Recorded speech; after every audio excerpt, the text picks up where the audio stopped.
going on, everyone? Chris here with Clutter Reduction Junk Removal in Palm Beach County, Florida. And right now we're heading into a job to pick up a few appliances. This customer found us through a fellow junk hauler in the northern part of my county, Manny, who actually used to watch me on YouTube, and then we chatted a little bit online. He unfortunately couldn't make it out to JunkCon, but I met up with him afterwards. We chatted a little bit, talked about his Google My Business because he's having some issues, and I shared some of my notes with him that I got from JunkCon to kind of help him out a little bit. But he moved to the county above me, so all these jobs down south a little bit, which are very well in my jurisdiction, are a little bit too far for him, so now he pushes them my way. And if I get any jobs that are way up by him that's not worth it for me to go out to, I send them his way and vice versa. So I definitely think it's worth it to be friendly with your competition in a sense where you guys can refer each other jobs to meet the client's needs, even if it's not directly benefiting yourself. It can help you out in the future. Also, if you ever have a job large enough, you may want some extra manpower or some trucks to kind of help with being a little bit more time efficient, and then you can kind of split the proceeds, 50-50 or whatever, or just pay them out for their time. But definitely worthwhile to be friendly with your competition. They may end up saving you one day. You just never know. So as far as November goes, just a quick little update. My beginning and middle was pretty busy. Right now we're kind of getting bombarded with calls all of a sudden. I will say my SEO has been working out pretty well. Back in July is when I kind of learned a little bit more about it, and I really went through and did the keywords properly, changed all my image descriptions, the alt text, to proper descriptions instead of just cluttering it up with the keywords. And since then, I would say for the year, about 40% of my jobs have come through Google itself. So not even like what comes from Facebook or Nextdoor that gets linked to my website. This is just Google searches in general. So it's definitely become a pretty big source of mine. It wasn't the case in the past, but that's definitely something that I'm definitely keeping up with as far as updating images and making sure all my AdWords are built in all the time. I try to kind of revamp it every month, even if it's just changing around a few keywords here and there, just to kind of give me a little bit more variety when it comes to Google searches. So that's going really well. Something I wanted to mention was somebody reached out to me and asked if I was slow during the winter, and I was like, of course, everyone is. So the problem with the winter or fall is if you live up north, you're likely getting snowed in, and a lot of services stop working because of that.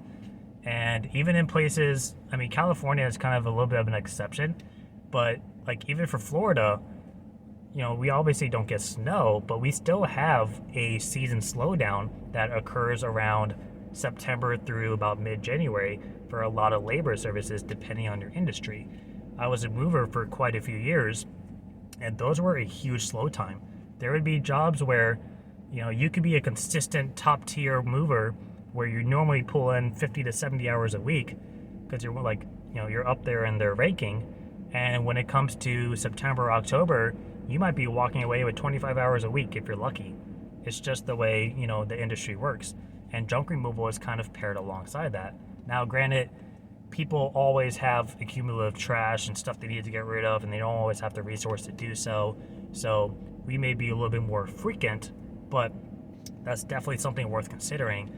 And I would say that the best way to kind of overcome that is by doing side work, so you can at least guarantee that you personally are bringing in a cash income. Because if this is your only source of income, you're not doing this part-time or anything, you're going to get stressed out really fast if your business is not only slow, but that also means that you're not pulling in money for yourself. That is a real big stress.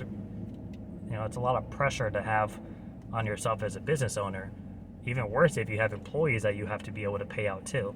So I would definitely recommend doing side work, whether it's moving or maybe doing deliveries, or if you know how to pressure wash, throw something up on Facebook just saying, hey, I'm a business owner of so-and-so junk removal, which is a nice little subtle plug to throw in there in case anyone in the line needs you.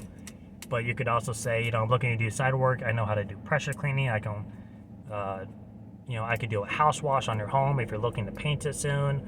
or if you need any help doing deliveries, I have a pickup truck that has a 5.5, 6 foot, 8 foot bed, whatever. Or even if you just need help relocating things around your house, you know, if you're a little bit handy, you know how to mount TVs, stop it out there and see if anyone will hire you to come out and do it real quick. You could be making a quick 40, 50, 100 bucks doing something for an hour or less.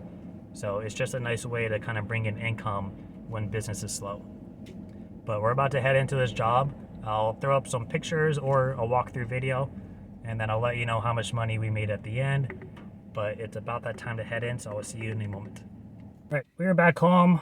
Job was pretty quick. The contractor who hired me actually ended up helping me bring the stuff down because he was ready to leave that place. So when I told her on the phone, I said, it's probably going to be between so-and-so. She asked me what the range was for, and I was like, well, based on the pictures you sent me, they're all 4 appliances look like they're from like the 80s, and a lot of times the older appliances are actually built well, and they're really heavy because of that, because they're meant to actually last 30 years, not just get through their 10-year warranty. And I was right, because 3 of them were significantly heavier than like your typical appliance. And then of course the dishwasher was super light, but that's kind of a given.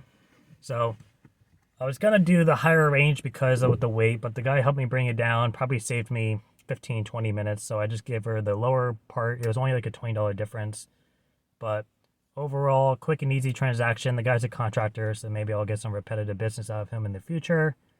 And that's about it for the day. That job was $279.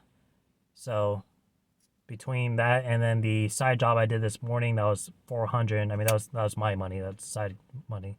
But that was a $400 job. It took me 3 hours in time. Actual work time was probably like an hour and a half because there was a lot of standing around waiting. And yeah, even if I do like a 30% cut on this job, that's still, you know, 75, 80 bucks. So almost a $500 day for myself. But that's it for now. I'm going to do some marketing setup for next year because I really want to get into the networking stuff a little bit more with going to like events and meetups and connecting better and building relationships. And I actually just did a workshop on that a little while ago. So maybe I'll make a video talking about that in case anyone's in the same boat, because I thought it was pretty informative. But that is it for me. I'm going to head inside now, and I will see you guys next time. Thanks for watching. Bye.